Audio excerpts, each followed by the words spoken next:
Hey YouTube, what's going on? Son of Sanguinius here, and today we're going to be continuing our Blood Angels Tactics videos with a look at the Terminator Squad.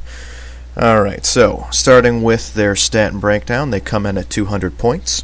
They are Weapon Skill 4, Ballistic Skill 4, Strength 4, Toughness 4, 1 Wound, Initiative 4, with 2 attacks base, Leadership 9, and a 2-up Armor save. For War Gear, they have Terminator Armor, Stormbolter, Power Fists, and the Sergeant has a Power Sword.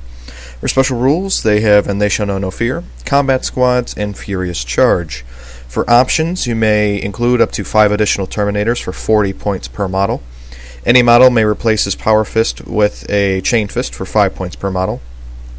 For every 5 models in the squad, one Terminator may choose one of the following: to replace his Stormbolter with a Heavy Flamer for 10 points, to replace his Stormbolter with an Assault Cannon for 20 points, and he can take a Cyclone Missile Launcher for 25 points.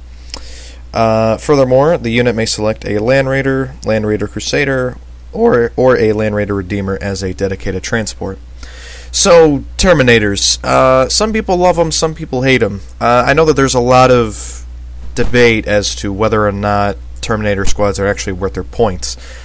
Considering that, some arguments, against them are, well, they're 40 points per model, but 2-up armor really isn't all that impressive when you consider how much AP2 and AP1 is currently out there on the table. You got things like D-weapons, you got all kinds of things, and plus they can be easily overwhelmed by just sheer volume of dice.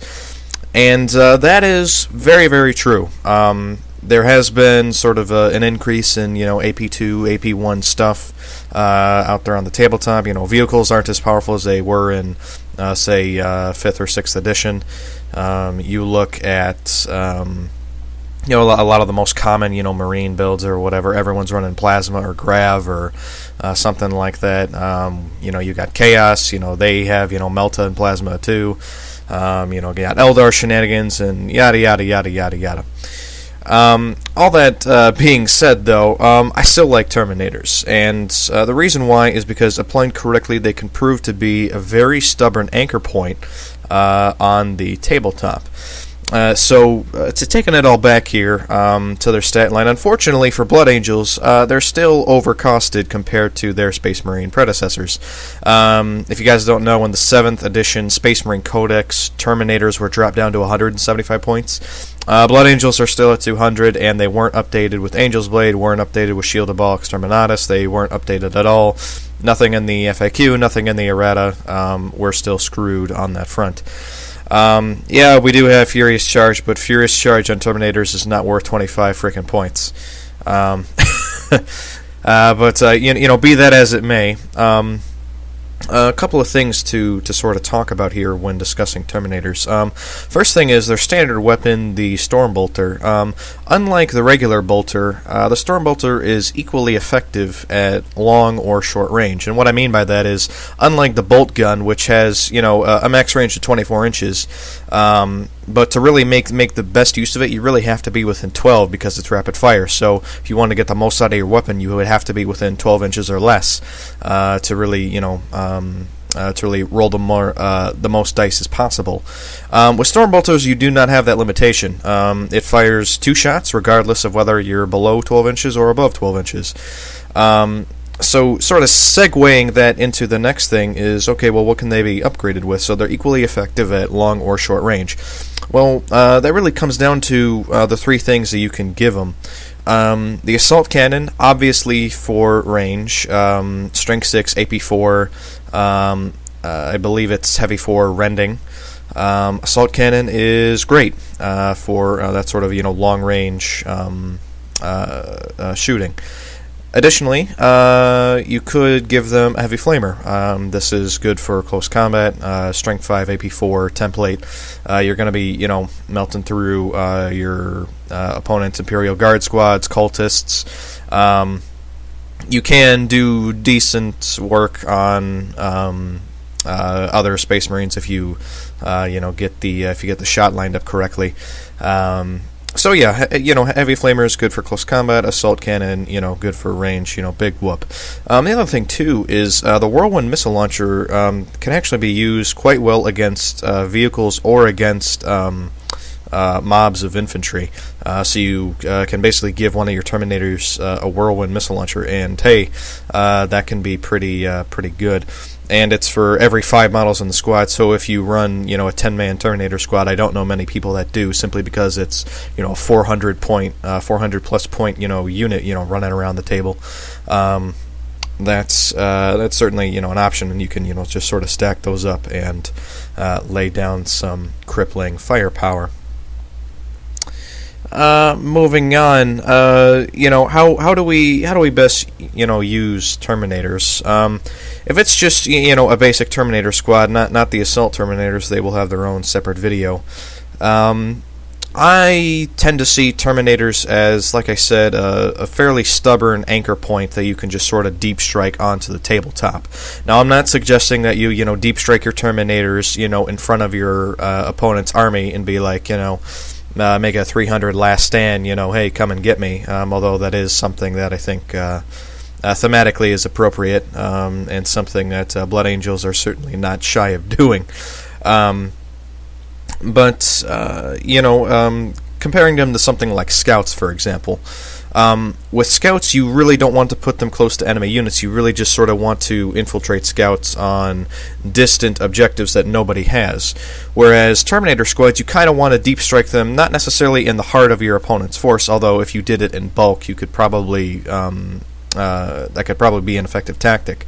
But talking about just a singular Terminator squad on its own, I find it's best to deep strike them near an opponent's objective where they're controlling it, but perhaps it's that one objective where they have some Imperial Guardsmen, a squad or two of Guardsmen, just sort of guarding it, or something like that.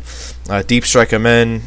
You can shoot, and they do have that nice 2-up armor save that can prove fairly resilient against shooting. Now, as I said before, can you stand up against and whole Imperial Guard line that stretches from one side of the table to the other? No, but ideally, when you do deploy Terminators like this, you would be able to support them with the rest of your army, whether it be Assault Marines, coming up the front, whether it be Whirlwinds dropping down some large blast templates just to sort of clear out some of the infantry, just to make their job a little bit easier. Whatever it is, I do like to take advantage of the Terminator's Deep Strike special rule, even though it's not always the most reliable thing in the world. Sort of going, away from that, you could put them in something like a Storm Raven and then give them a Dreadnought for an incredibly expensive but very devastating kill team of sorts. Terminators plus Storm Raven plus something like a Furioso Dreadnought would basically be sort of like the ultimate kill team of sorts, simply because pretty much everything is going to be devastating in close combat. The Terminators are Strength 8, AP 2. The Furioso Dreadnought is going to be Strength 10, AP 2. They're good in close combat, and they certainly have some decent shooting. And plus, going back to that whole volume of dice thing, if you do pair up a Terminator squad with a Furioso, you are going to have those 3 templates. If you take the frag cannon and the heavy flamer, that's 3 flamer templates. You can basically just sort of bathe your enemy's infantry units in flame, while your Terminator squad sort of picks up what's left, and the next turn they can continue to shoot and then charge if needed. You could put them in a Land Raider, although I don't really, I don't know what it is. I don't really see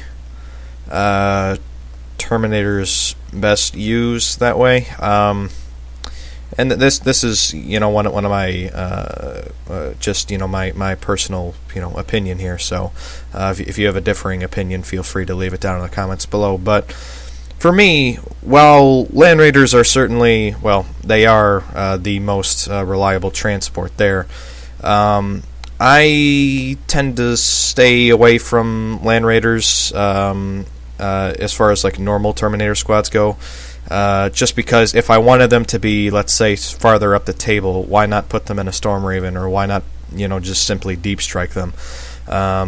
And the only real reason why you would take the Land Raider is if you wanted to sort of shield the unit, kind of like how we do with tactical squads and rhinos. The rhino is simply there to A, get them to where they need to go, but also B, to sort of be a shield, if you will, that needs to be blown away before the actual squad inside can actually be hurt.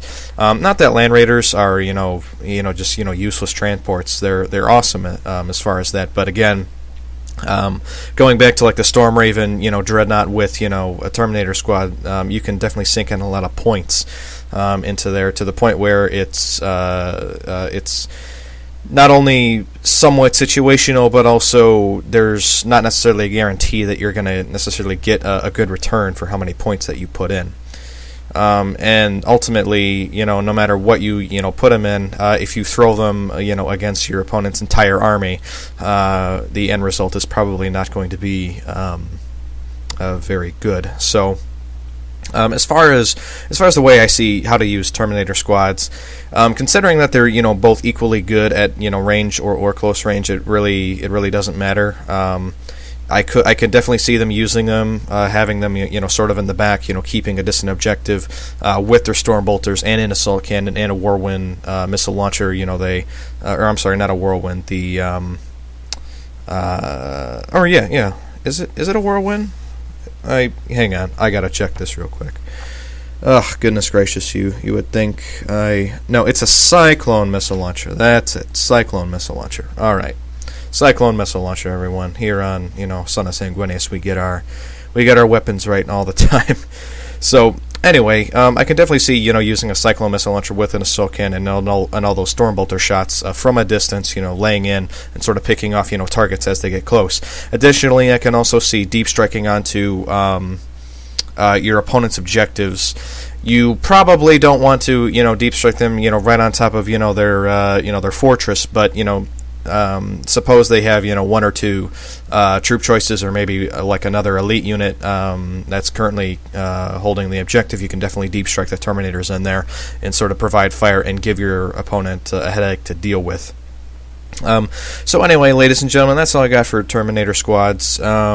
I sort of see them as a hard-hitting, resilient squad with decent, probably better than decent, good firepower capabilities. And just as sort of a final note here, Terminators aren't too shabby in close combat, especially with Blood Angels. Keep in mind we do get Furious Charge, so we're gonna be strength 9 on the charge.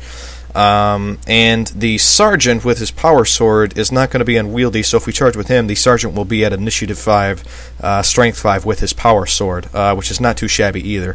The only thing to keep in mind, though, is that after the Sergeant goes, pretty much everything else is going to land to the Terminators first. So just be mindful of that, and if you charge into, say, like a close combat specialized unit, there's only so many there's only going to be so many 2-up armor saves you're actually going to be able to make, so just be wary of that. They can be pretty good in close combat against like other shooting units, but against close combat units, I would say pick your battles wisely, because while Terminators will definitely kill whatever they hit, most likely, they're going to be hitting last, and my general rule of thumb is whoever strikes first strikes last. So anyway, as I said, that's all I got for this video. Feel free to like and subscribe, and I will see you guys in the next video.